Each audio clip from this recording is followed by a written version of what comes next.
Hola, ¿cómo les va? En este video vamos a hacer un recorrido por los distintos soportes de escritura que han sido utilizados a lo largo de la historia en diferentes civilizaciones. Vamos a ver que de todas formas es un recorrido breve, pero me interesa que, por ejemplo, que observen las imágenes y que también puedan establecer relaciones entre las distintas civilizaciones con los distintos usos de los soportes de escritura. Voy a empezar con una clasificación que es de acuerdo con el origen de estos soportes de escritura, en virtud de la cual podemos hablar de tres tipos de soportes. Por un lado, los soportes de origen mineral, por otro lado, los soportes de origen vegetal y en tercer lugar, los soportes de origen animal. En el caso de los soportes de origen mineral es el tema que vamos a tratar puntualmente en este video. En otros videos vamos a tratar sobre los soportes de origen vegetal y animal. Origen mineral nos referimos puntualmente a el metal y la piedra, ¿sí? Que de hecho son los primeros ejemplos de soportes de escritura con los que contamos.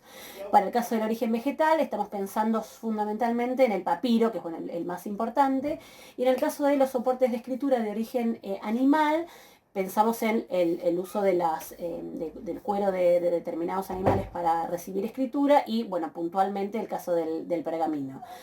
Decíamos entonces que vamos a partir ahora de los soportes de origen mineral, es unos tipos de soporte de los que también podríamos llamar soportes duros, en opuesto a los otros dos que suelen también ser llamados como soportes blandos, ¿sí? Es otra clasificación que hubiéramos podido establecer.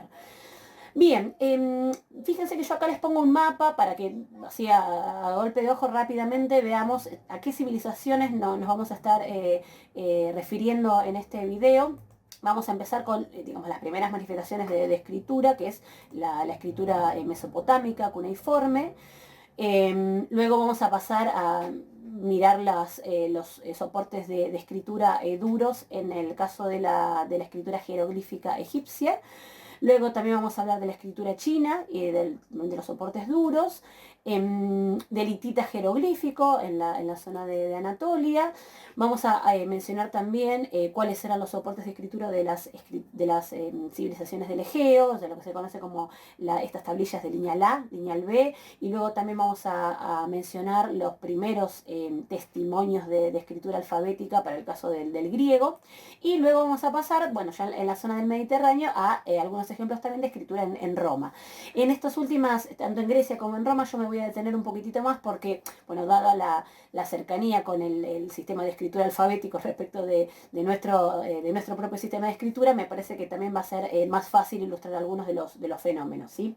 Bien, vamos entonces ahora a empezar por la escritura mesopotámica, que la podemos fechar a grandes rasgos su surgimiento hacia el 3100 a.C., que es un tipo de escritura logográfica o logosilábica, es decir, tiene una gran cantidad de signos en donde un signo representa una palabra y otros en donde un signo representa una sílaba. Esta es la característica fundamental que vamos a ver tanto en la escritura mesopotámica, en la egipcia, en la escritura luvi, en la escritura china, en sus orígenes, ¿sí?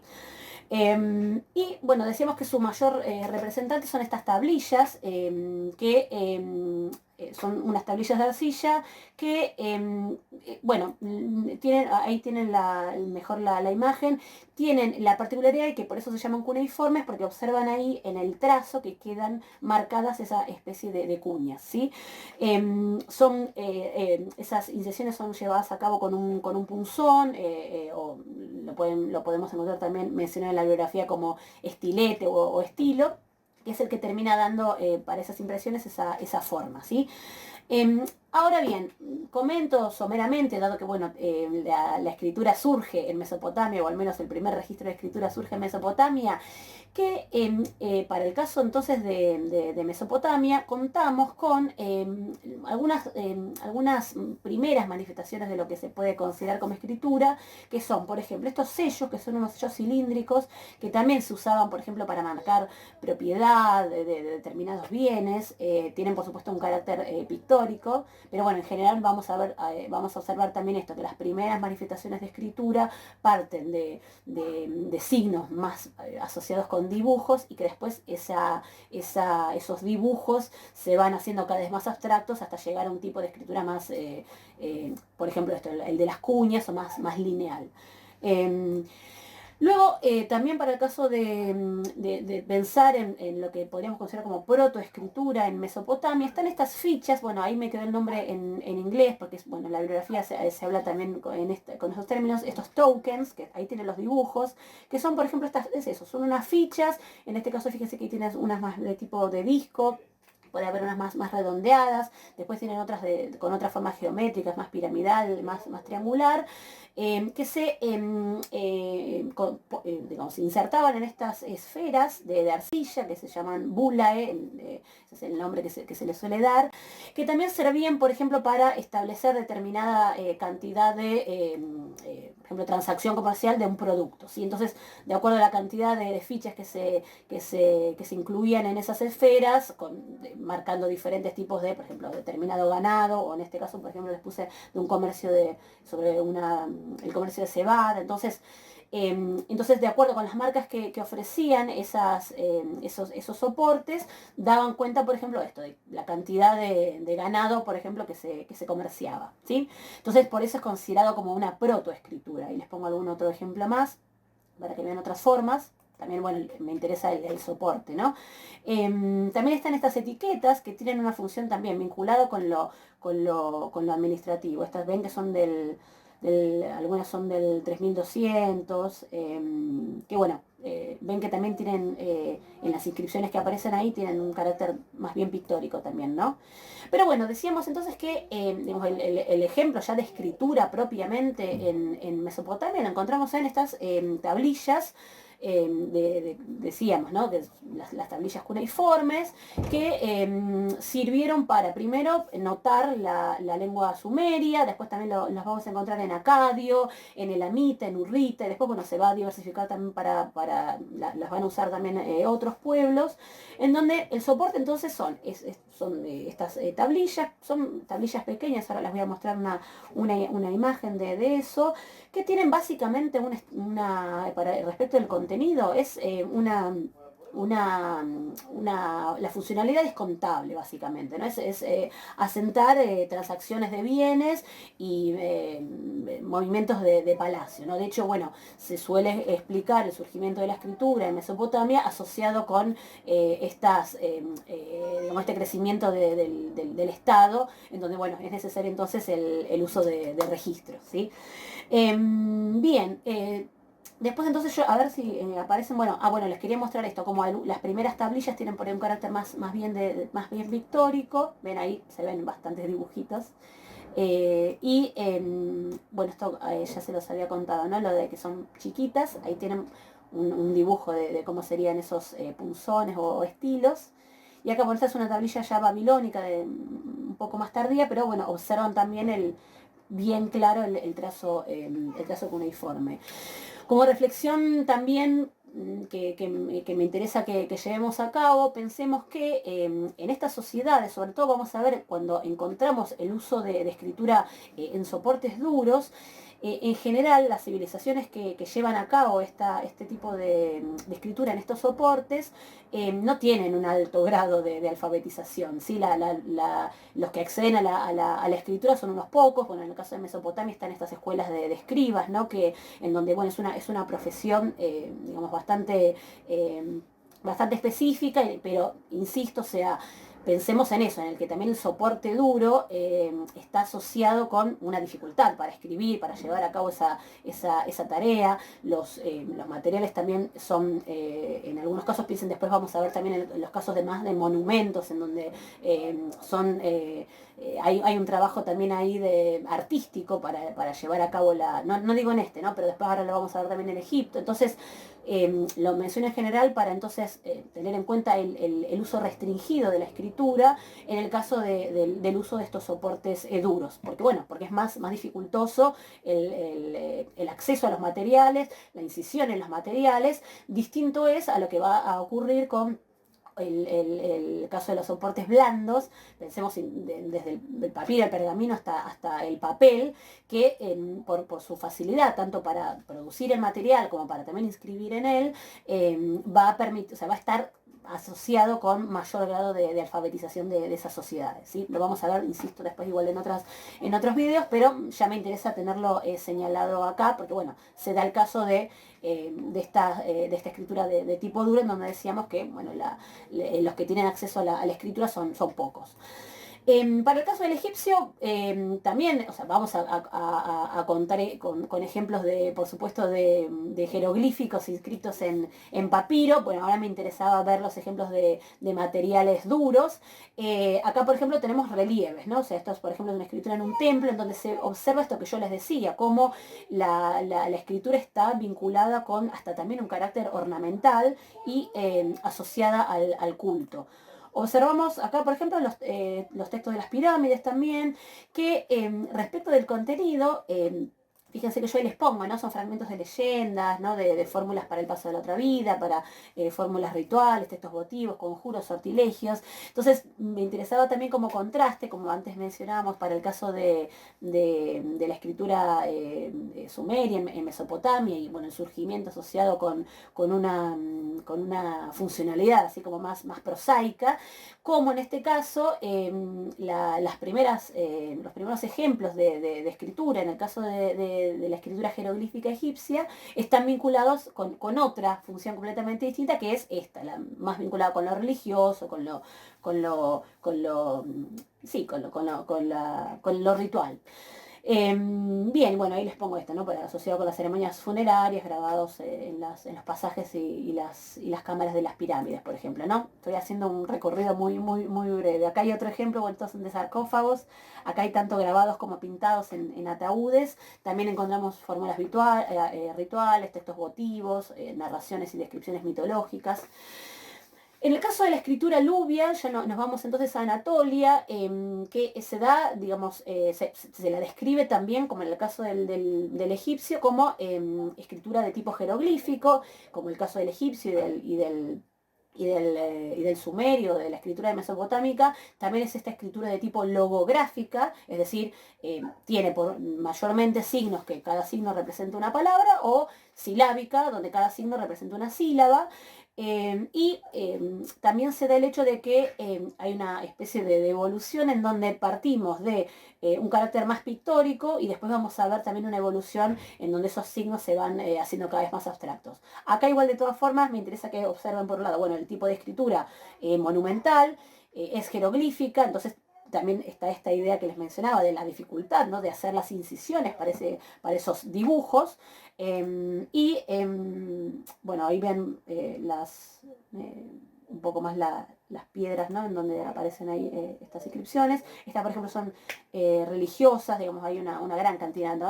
También de escritura de tipo religioso. Por ejemplo, ahí tiene una estela, ¿sí? Pero bueno, me parece que se ve, entonces se ilustra bastante esto que les mencionaba respecto de, son los orígenes de la escritura en estas civilizaciones, ¿sí?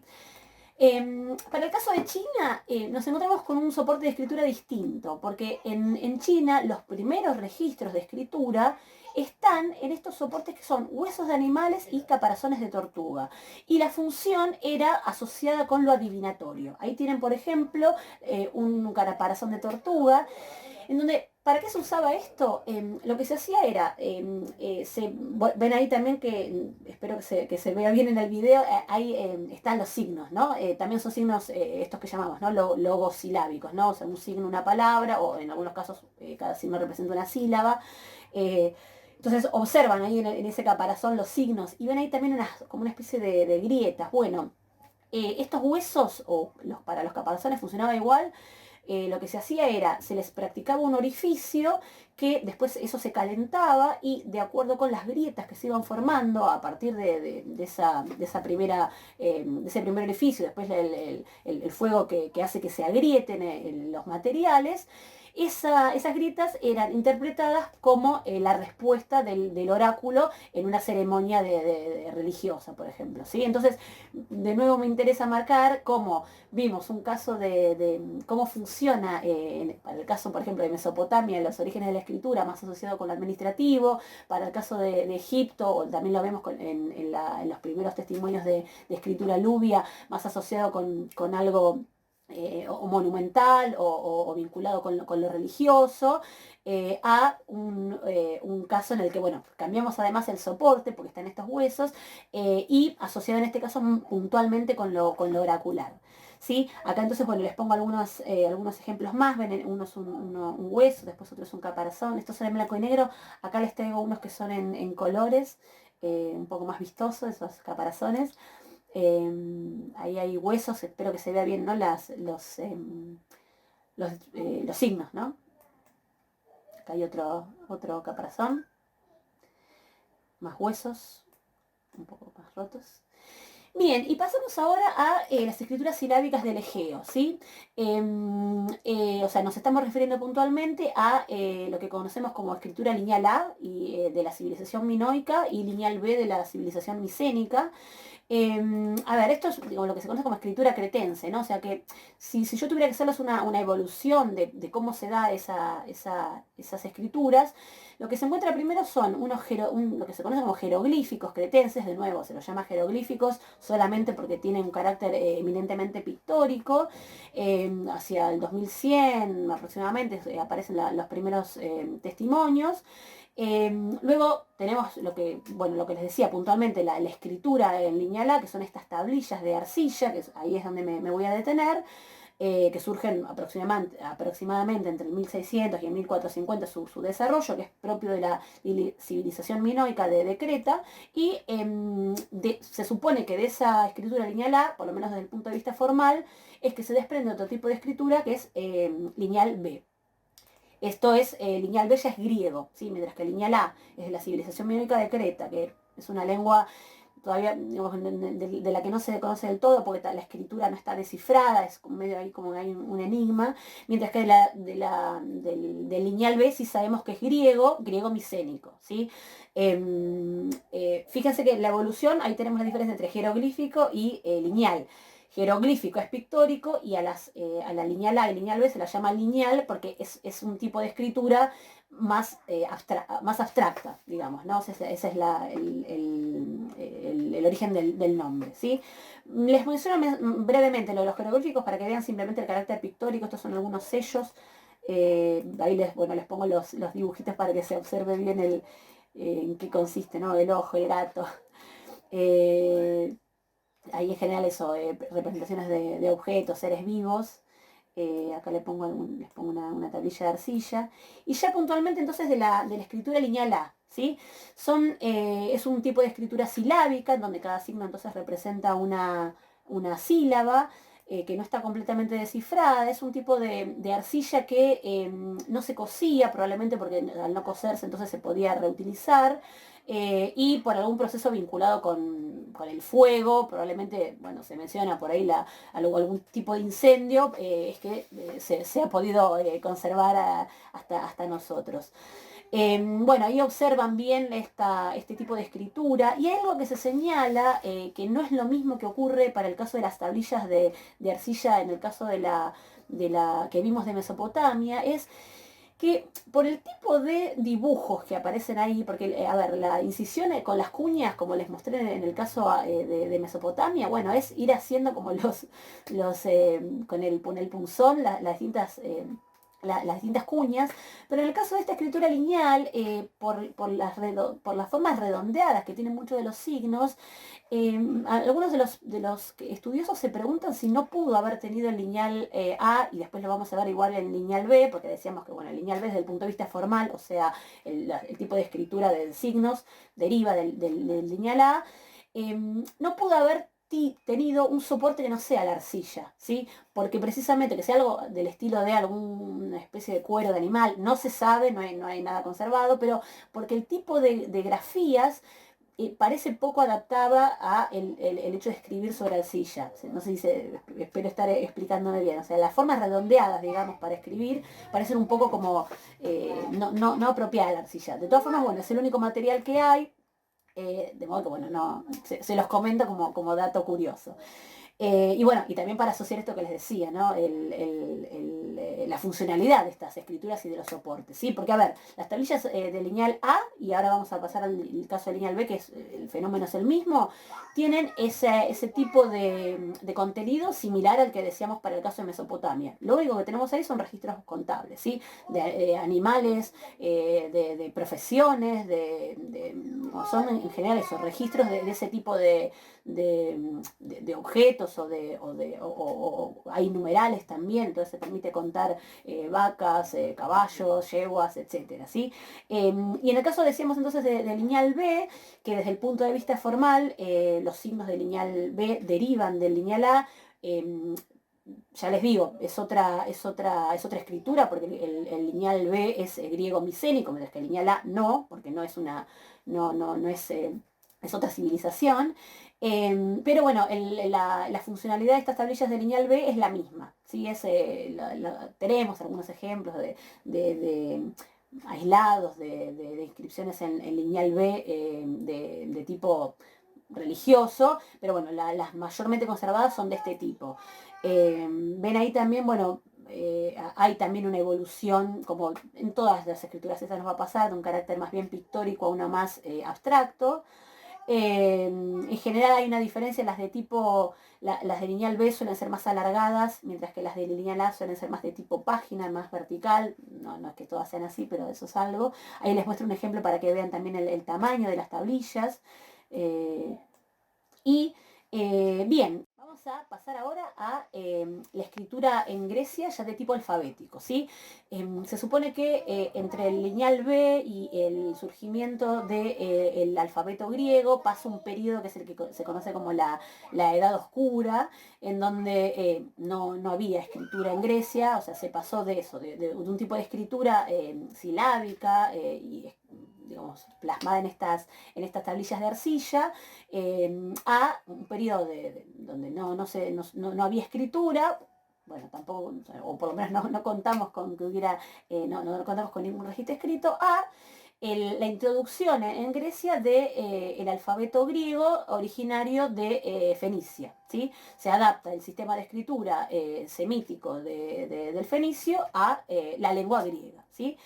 Y esa adaptación se da, digamos, se postula el siglo IX. Yo les pongo ahí siglo VIII porque en el siglo VIII es donde empezamos a tener los testimonios, ¿sí? Pero bueno, digamos, la hipótesis es que si los primeros testimonios son del 8, es probable que la adaptación haya sido un poco antes.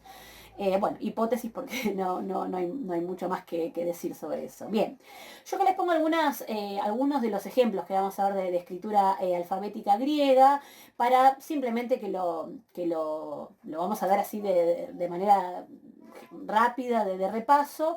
Me voy a detener en algunos casos puntuales, ya les digo, porque bueno, al ser escritura alfabética me van a poder entender mejor que por ahí las escrituras de los jeroglíficos o la escritura logográfica de China, por ejemplo. Bueno, entonces, vamos a ver que tienen algunas inscripciones de carácter ritualoso celebratorio, asociadas también con las que podríamos llamar puntualmente religiosas o votivas. Vamos a ver inscripciones funerarias, tanto privadas como públicas. Hay inscripciones honoríficas o dedicatorias. Hay listas, hay leyes y edictos. Hay después como documentos más de carácter privado, o sea, testamentos o eso, documentos de documentación de carácter privado. Yo ahí, por ejemplo, les pongo uno de los primeros ejemplos que se conocen del siglo VIII de escritura en alfabeto.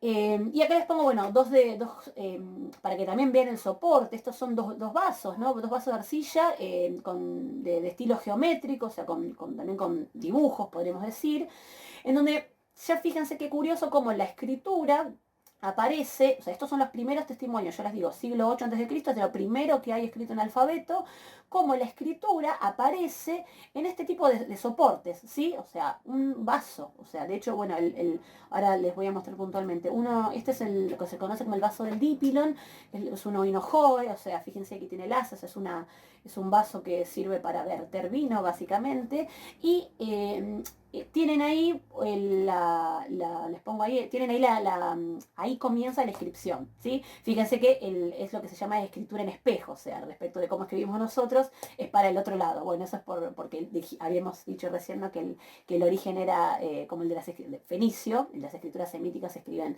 de ese modo. Espero, bueno, que se vea ahí la inscripción. Yo les pongo, bueno, de nuevo, o sea, ¿no? Se lee así. Fíjense que es un tipo de escritura que se conoce como scriptio continua, o sea, no hay separación de palabras. Yo después, si alguno sabe griego, bueno, les pongo ahí cómo es en griego, esto, en griego ya con separación de palabras y diacríticos. Ven que es toda además escritura, no sé si, bueno, para los que sepan griego, son todas mayúsculas. Me interesa por ahí también observar una traducción para también vincular el soporte con las funcionalidades de esa escritura. Fíjense que, bueno, yo les hago esta traducción más o menos rápida, que es el que ahora entre todos los bailarines danza más graciosamente. Yo ahí pongo puntos suspensivos, o bueno, no sigue la inscripción, pero bueno, no sé si observan que ahí al final no se ve del todo claro y hay algunas hipótesis no del todo convincentes para llenar esa parte, porque, bueno, tiene el problema de que justo eso no se ve. Entonces, ¿qué implica eso? Recuerden que esto era un vaso, ¿no? Entonces, ¿qué es este? El que ahora entre todos los bailarines danza más graciosamente. Y bueno, esta es una inscripción ligada evidentemente a una ceremonia ritual en el que no se puede descartar que, por ejemplo, el vaso ese sea el premio de, por ejemplo, el que en una competición de danza, por ejemplo, al que baila más graciosamente se le puede llegar a dar como premio el vaso, ¿sí? Entonces, fíjense cómo, incluso en esto, esas son los primeros registros de escritura griega, pero están asociadas con digamos, una performance, ¿sí? Algo más vinculado con lo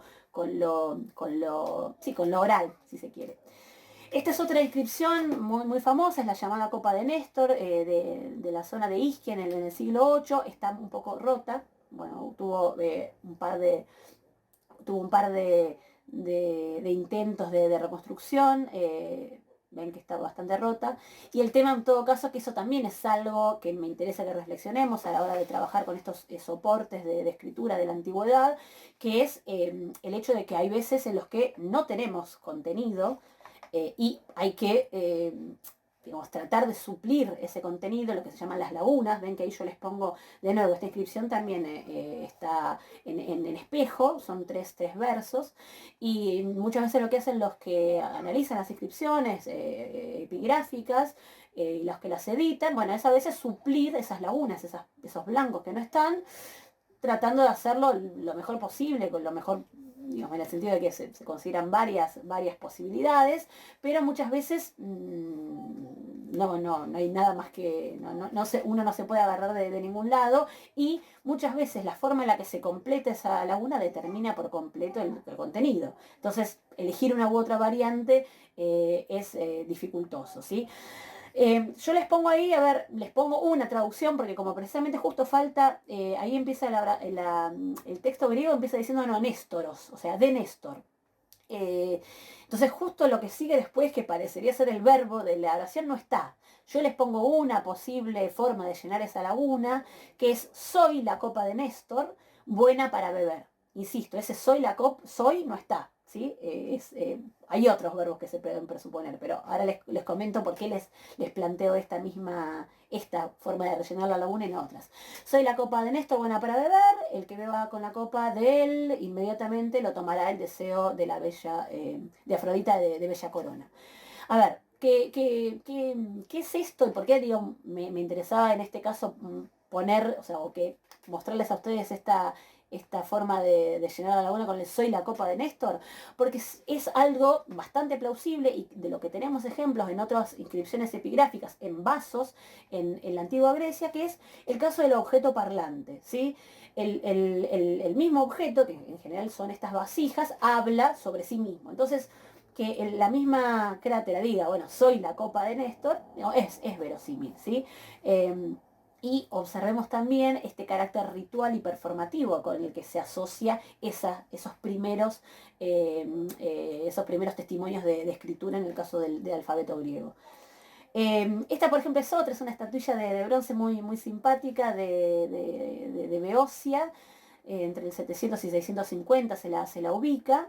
Y me interesaba también que observen cómo la escritura está en las piernas del joven este, es un tipo de escritura en la que se conoce como bustrofedón, ¿sí? ¿Qué quiere decir bustrofedón? Es la escritura en la que se da un ida y vuelta, como hace el buey. La parte de bustrofedón, de bus es buey y strofé en griego quiere decir vuelta. Entonces, el tipo de escritura que se conoce como bustrofedón es aquella en la que precisamente no es lineal, de derecha a izquierda, de izquierda a derecha, sino que va girando, ¿no? Así, bueno, lo que ven ahí, ¿no? Ahí también hay algo interesante que es cómo, a ver, las formas de la escritura, o sea, las mismas letras, se tienen que adaptar a el objeto en el que esa escritura va a estar expresado. Eso también a veces determina hasta errores en los escribas. A ver, y les muestro la traducción también para que vean el carácter de esta inscripción. O sea, Manticlos me consagró al que dispara de lejos, el del arco de plata, por la 10ª parte, o sea, por el diezmo, ¿no? Y tu Febo da una compensación agradable. O sea, es una estatuilla, de nuevo, un objeto parlante que les comentaba, en donde entonces lo que está haciendo digamos, el personaje acá es asumir la voz que le dan esas palabras inscriptas, y parece ser eso, ¿no? Una ofrenda de tipo de carácter votivo, ¿sí?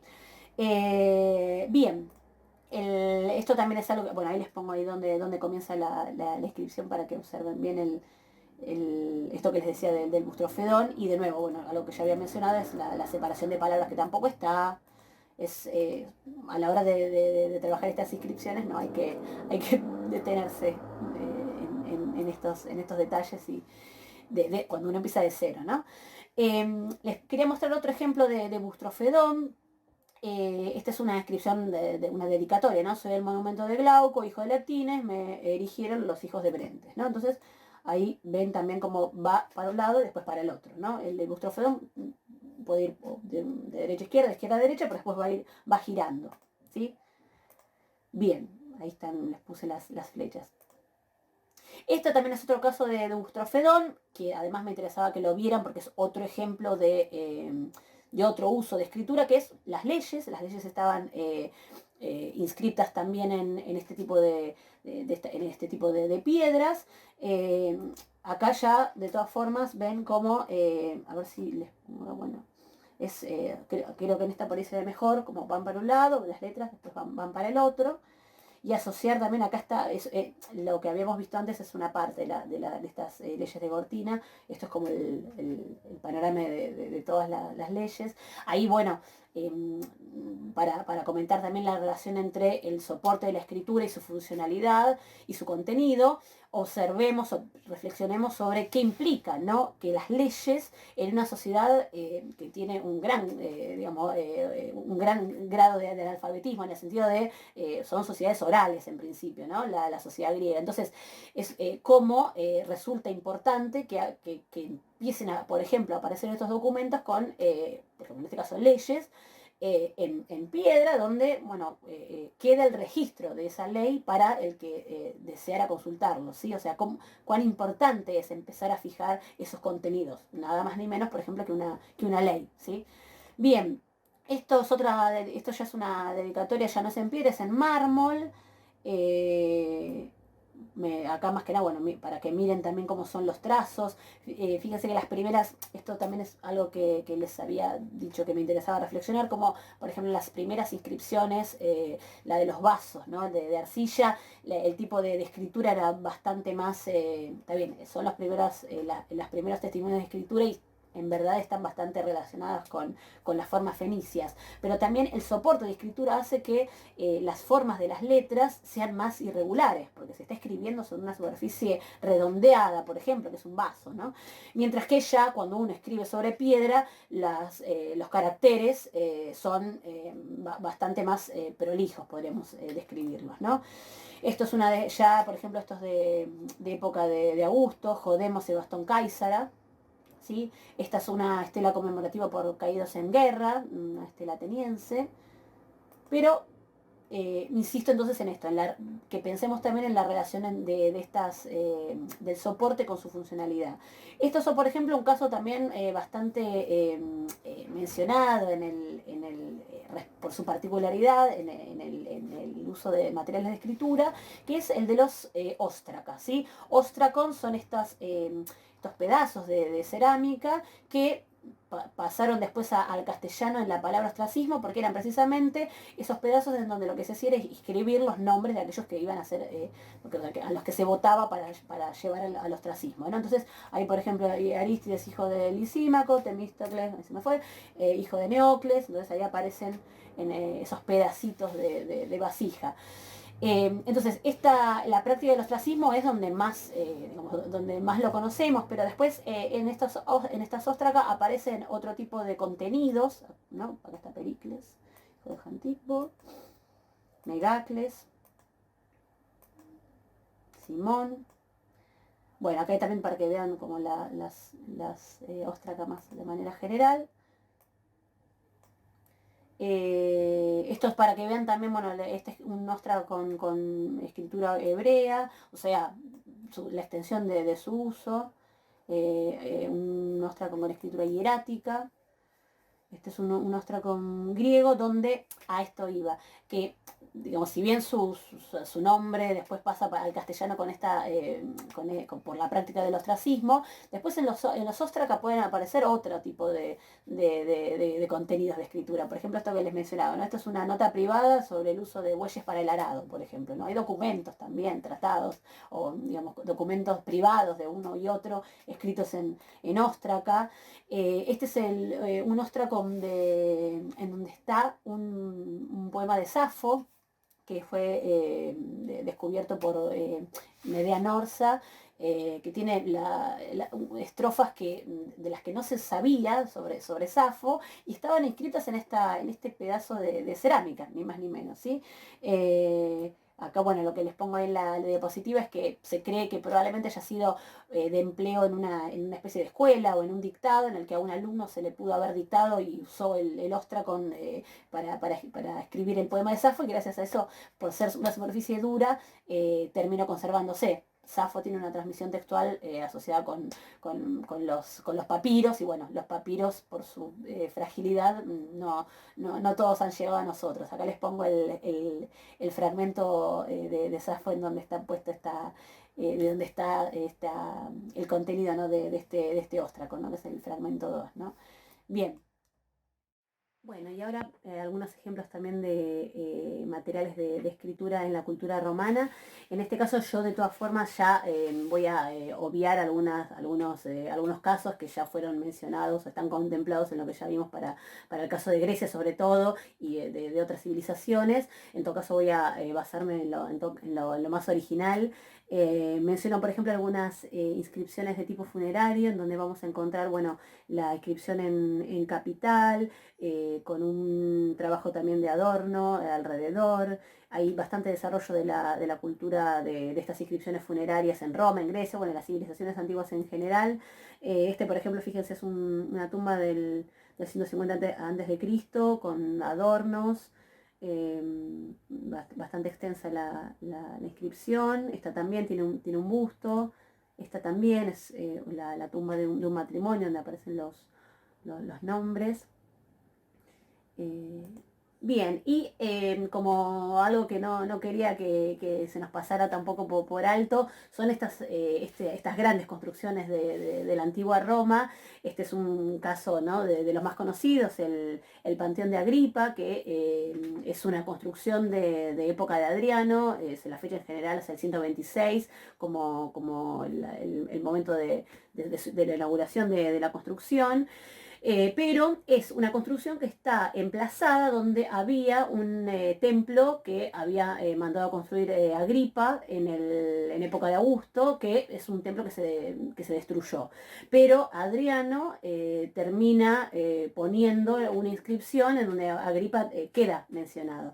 Fíjense ahí, o sea, yo ahí abajo les pongo la transcripción de la inscripción, para que vean, por ejemplo, cómo también se trabaja en epigrafía, en donde la primera palabra es una M con una interpunción que le sigue, después aparece Agripa, después aparece también L y no F, que son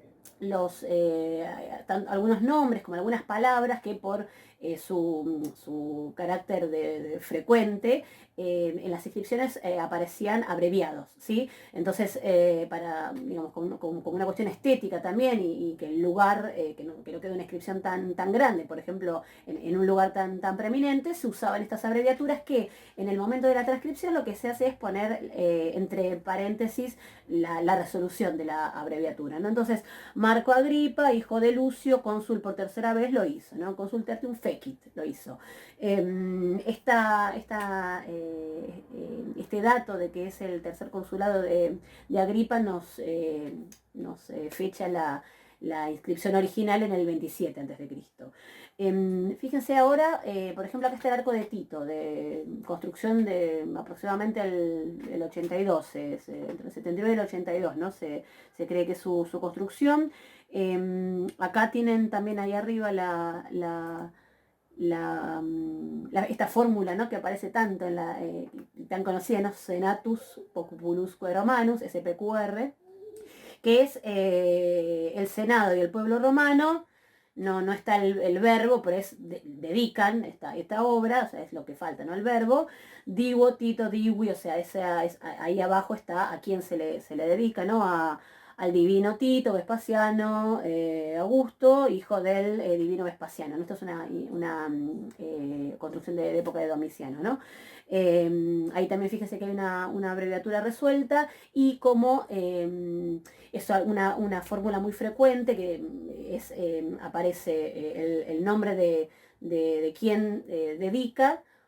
Bueno, en este caso es el pueblo en general, también podría ser un nombre propio, digo, en otras inscripciones me refiero, ¿no? Y después aparece el caso dativo, en donde aparece a quién se le dedica. En este caso es una inscripción honorífica a seres humanos, pero ya también vimos en el caso de Grecia, y bueno, es muy frecuente también que se puede haber inscripciones a divinidades, ¿sí? Pero es muy formulaico el lenguaje de estas inscripciones epigráficas. Otro ejemplo que me interesaba destacar, que es algo que aparece tanto en la cultura griega como en la cultura romana, es estas llamadas tabelae de fictionum. La palabra de fictio es lo que traducimos como maldición, y son estas tablillas que están escritas en soporte de plomo, son tablillas de plomo, que tienen efectivamente eso, maldiciones, imprecaciones a enemigos, no sé, políticos, enemigos de un juicio, rivales, contrincantes en cuestiones, no sé, hasta deportivas, contrincantes en el amor, o hay muchas de estas de poner una maldición, por ejemplo, al amante que uno no le corresponde. Y en general funcionan, o sea, son láminas de plomo que después aparecen enrolladas. A ver si, no sé, creo que esta es una inscripción griega, se advierte ahí el hecho de que se nota el doblez, ¿no? Se doblan, se enrollan, ahí también, y en general después se esconden o bajo tierra o en las paredes de algún templo, bueno, la idea es, digamos, que funcionan como en esta cosa más de lo oculto y de la magia, ¿no? Acá hay otros ejemplos también donde se ve como esa cosa más el doblez, digamos. Y después, bueno, para finalizar, porque tampoco quería pasarlo por alto, porque acá sí, bueno, encontramos algo original respecto de otros soportes que hemos visto, que es esta escritura en paredes, como la que encontramos en Pompeya y Herculano, bueno, gracias a la erupción en el 79 del Vesubio, es que tenemos acceso a este material tan valioso, que también nos habla de la vida cotidiana, ¿no? de estas ciudades, y bueno, presumiblemente también de Roma y de otras ciudades. Fíjense que podemos dividir, yo les pongo como dos grandes grupos de inscripciones que aparecen en Pompeya y Herculano, que son los llamados tituli picti y por otro lado los graffiti. Los tituli picti, que también, bueno, son en general ahí les pongo algunos, ahora a ver si hay algún otro acá. Son en general inscripciones que son en capital rústica, cuidada, aparecen en colores negro, blanco, están escritos en pincel y son de tipo más formal. Aparecen ahí, por ejemplo, propaganda política, anuncios, como si fueran anuncios comerciales, de, no sé, visitar tal lugar, por ejemplo. O hay algunos temas menores, como, no sé, cuestiones cotidianas, como, no sé, el alquiler de algo, cosas del estilo. Por otro lado, bueno, los graffiti, que son, bueno, acá hay otros, ¿no? O sea, se nota como cuán cuidados están las grafías. De hecho, se supone que quienes llevaban a cabo estas grafías eran también gente que escribía otro tipo de mensajes de estilo oficial, público. Ven ahí los colores también. Y después hay otro tipo que decíamos que son los graffiti, que son por ahí los más conocidos, que son, ahí sí son como nuestros graffiti, que están escritos ahí con un punzón, de ahí el nombre, que estos sí son de tono popular, en donde aparecen de todo, aparecen chistes, aparecen también como imprecaciones a cualquiera, digamos, a políticos, a gente del pueblo, aparecen como, no sé, nuestros grafitis, ¿no? O sea, insultos al vecino, hay muchos que son también poemas, por ejemplo, en tanto que también por ejemplo, una actividad muy típica de las escuelas era reproducir los versos, por ejemplo, de Virgilio. Bueno, hay algunos ejemplos de versos, incluso versos trastocados de manera burlona, bueno, aforismos, por ahí hay algunas inscripciones más filosóficas o sentenciosas, y otros más bien soeces de contenido sexual, de contenido, bueno, muchas de oferta sexual, de prostitución, que en todo caso, fíjense, bueno, a ver, acá algunos también tienen dibujos, ¿no? Y además, bueno, precisamente por el hecho de encontrarnos con digamos, las ciudades tapadas por la erupción del volcán, nos permiten también ver bien dónde estaban estas inscripciones, ¿no? En la pared de afuera de una casa, en un baño, en una letrina, donde, bueno, eso es lo mismo que podríamos decir nosotros de lo que nosotros conocemos como los graffiti, ¿no? Acá también hay esos son unos gladiadores, que, bueno, son algo popular, digamos, ¿no?